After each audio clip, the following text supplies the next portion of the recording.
What if I told you a powerful CEO spent his birthday completely alone? No friends, no family, no calls, nothing. But just when he thought everyone had forgotten him, one unexpected knock at the door changed everything. This is not just a story about success. It's about loyalty, kindness, and the people who truly matter when life takes a turn. Before we begin, make sure to like this video, share it with your friends, and subscribe to the channel for more emotional and inspiring stories like this. Now let's get started. The city lights of New York shimmered through the glass windows of Daniel Hayes' penthouse. But inside, the atmosphere felt cold and painfully quiet. It was his 50th birthday, a milestone that once would have drawn powerful executives, celebrities and business partners from across the country. Tonight, however, there was nothing but silence. Daniel sat in his wheelchair near the dining table, staring at the perfectly arranged decorations. Gold balloons floated near the ceiling. A banner reading "Happy Birthday" stretched across the wall, and an expensive cake sat untouched in the center of the table. Everything had been prepared by his staff with precision, yet no one had come just a year ago. Daniel had been one of the most influential CEOs in the tech industry, confident, unstoppable, and surrounded by people who admired his success. But after the accident that left him paralyzed, everything changed. Invitations stopped. Calls became rare. People who once competed for his attention disappeared from his life.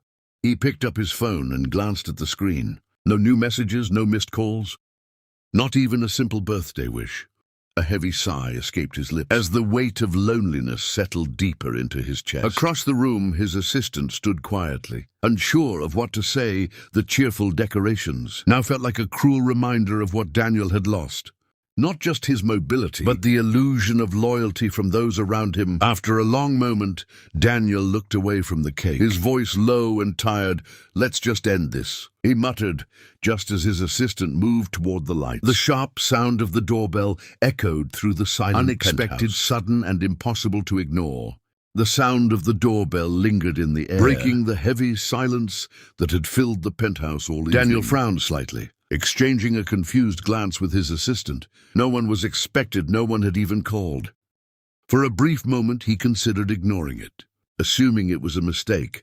But something about the timing felt different. His assistant walked toward the door and slowly opened it. Standing outside was a modestly dressed man in his early 30s, holding the hand of a little girl who couldn't have been older than 6. They looked slightly out of place against the luxury, yet there was a calm confidence in the man's posture. "Good evening," the man said politely. "I'm here to see Mr. Hayes." Daniel wheeled himself closer, curiosity replacing his earlier exhaustion. "Do I know you?" he asked. The man smiled warmly. "My name is Mark. A few years ago I worked in your company briefly. You may not remember me, but I'll never forget you." Daniel studied his face, trying to recall.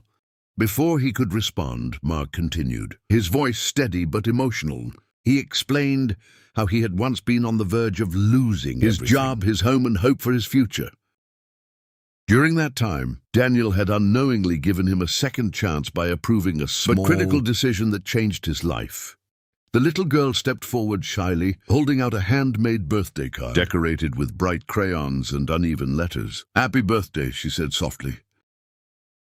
Daniel took the card with trembling hands. In that simple moment, something inside him shifted. The emptiness he had felt all evening began to fade, replaced by warmth he hadn't experienced in a long time.